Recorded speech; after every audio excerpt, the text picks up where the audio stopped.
ಶ್ರೀರಾಮನವಮಿ ದಿವಸ ಮಾಂಸಾಹಾರ ನಿಷೇಧವಾಗಿದೆ. ಶ್ರೀರಾಮ ಮಾಂಸಾಹಾರಿ. ಎತ್ತಿನ ಮಾಂಸವು ಮಧುಪರ್ಕಕ್ಕೆ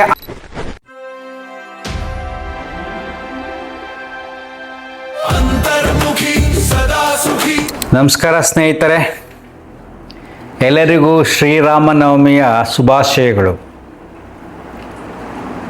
ಶ್ರೀರಾಮನವಮಿ ದಿವಸ ಮಾಂಸಾಹಾರ ನಿಷೇಧವಾಗಿದೆ.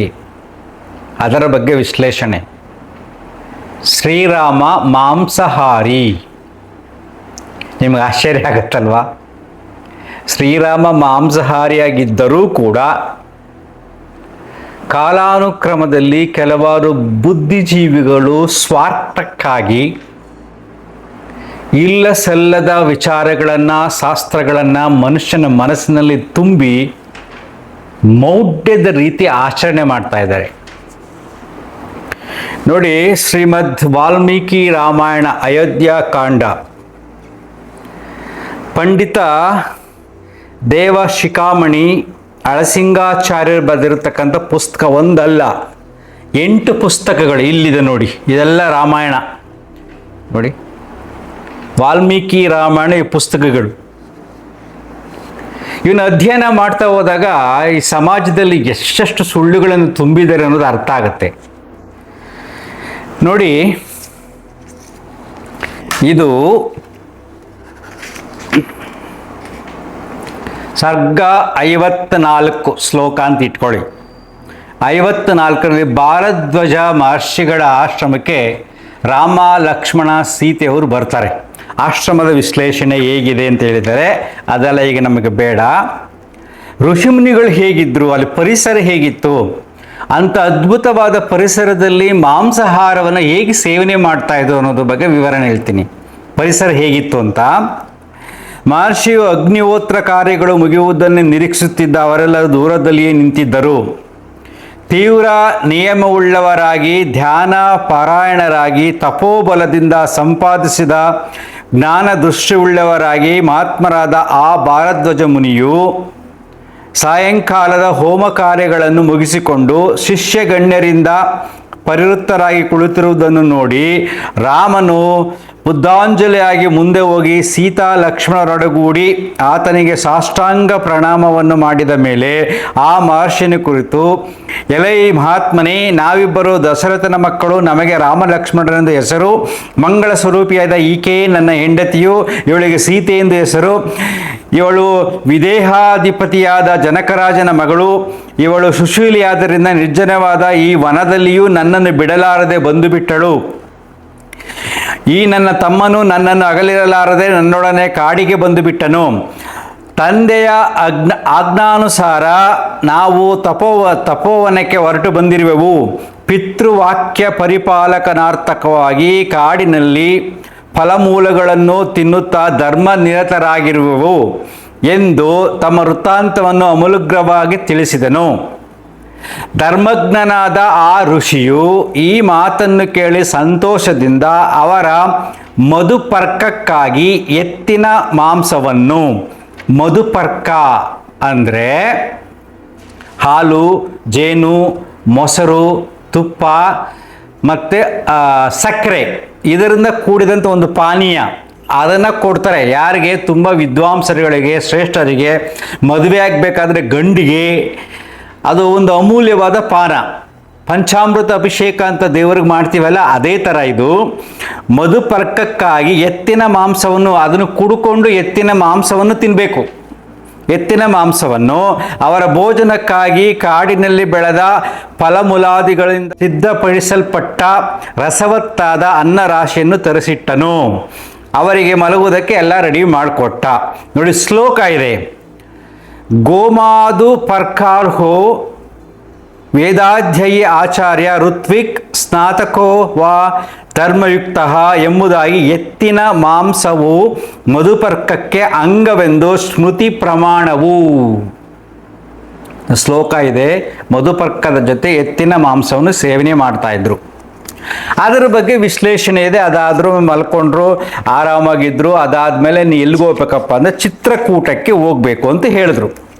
ಚಿತ್ರಕೂಟ ವಾಲ್ಮೀಕಿ ಮಹರ್ಷಿ ಇರತಕ್ಕಂಥ ಸ್ಥಳ.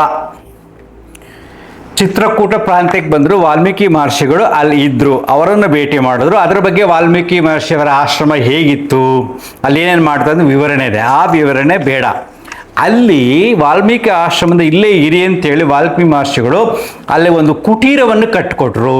ರಾಮನಿಗೆ, ಶ್ರೀರಾಮನಿಗೆ ಕುಟೀರವನ್ನು ಕಟ್ಟಿಕೊಟ್ರು.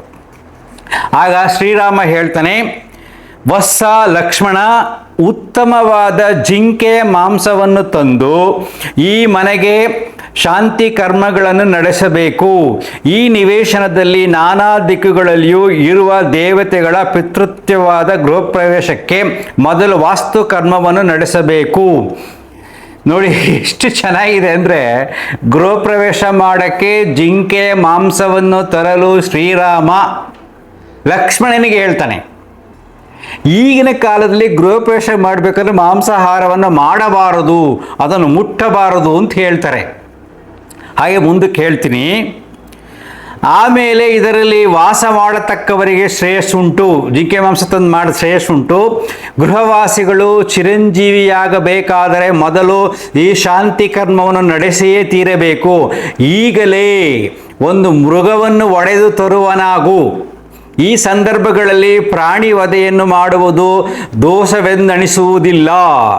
ದೂರದೃಷ್ಟಿಯುಳ್ಳವರು ಶಾಸ್ತ್ರವೀತರಾಗಿ ಕಾರ್ಯವನ್ನು ಮಾಡಿಯೇ ತೀರಬೇಕಲ್ಲವೇ ಎಂದನು. ಒಡನೆಯೇ ಲಕ್ಷ್ಮಣನು ಅಣ್ಣನ ಆಜ್ಞಾನುಸಾರವಾಗಿ ಅವೆಲ್ಲವನ್ನು ಲೋಪವಿಲ್ಲದೆ ನಡೆಸಿ ರಾಮನನ್ನು ಕುರಿತು, ಅಣ್ಣ ಇದು ಮೃಗ ಮಾಂಸವನ್ನು ಸಿದ್ಧಪಡಿಸಿರುವೆನು ಎಂದನು. ರಾಮನು ಪುನಃ ಲಕ್ಷ್ಮಣನ ಕುರಿತು, ವತ್ಸನೆ ಇದನ್ನು ಪಚನ ಮಾಡು, ಗೃಹ ದೇವತೆಗಳನ್ನು ಪೂಜಿಸುವೆವು. ಈ ಕಾರ್ಯಕ್ಕೆ ಇದೇ ಶುಭ ಮುಹೂರ್ತವಾಗಿರುವುದು, ದಿನವೂ ಒಳ್ಳೆಯದಿರುವುದು ಎಂದನು.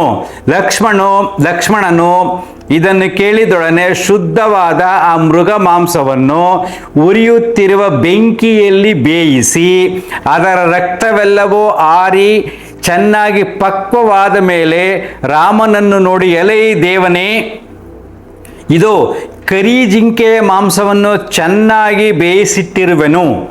ಇದು ಸರ್ವಾಯವಗಳಿಂದ ಕೂಡಿ ಮೃಗಕಾರದಿಂದಲೇ ಇರುವುದು. ಇನ್ನು ವಾಸ್ತು ದೇವತೆಗಳನ್ನು ಪೂಜಿಸು, ಈ ಕಾರ್ಯಕ್ಕೆ ನೀನೇ ಸಮರ್ಥನು ಎಂದನು. ವಾಸ್ತು ದೇವತೆಗಳನ್ನು ಪೂಜಿಸಲು ಗೃಹ ಕಾರ್ಯಕ್ಕೆ ಜಿಂಕೆಯ ಮಾಂಸವನ್ನು ರಾಮ ಉಪಯೋಗಿಸಿದ್ದಾನೆ.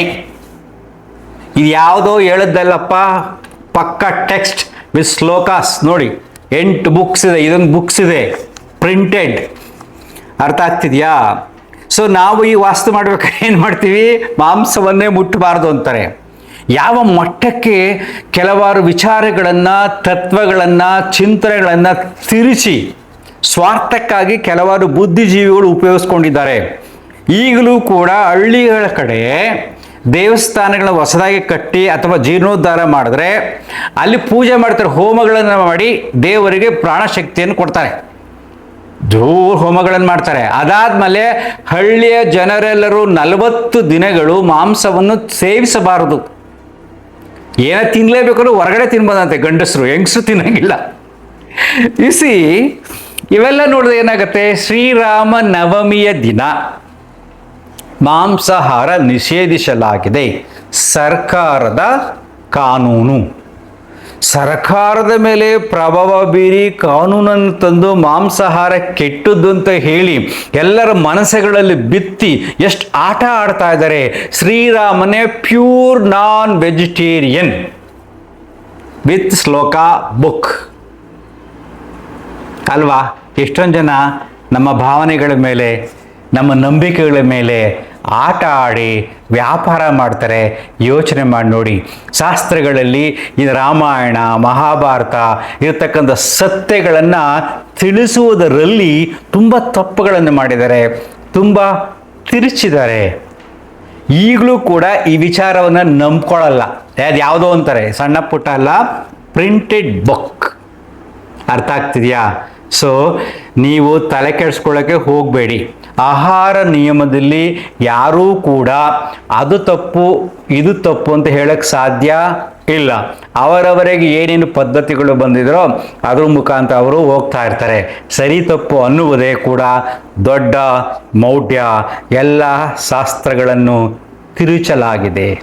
ಅರ್ಥ ಆಗ್ತದೆಯಾ? Thank you. ಅಂತರ್ಮುಖಿ ಸದಾ ಸುಖಿ. ನಮಸ್ಕಾರ.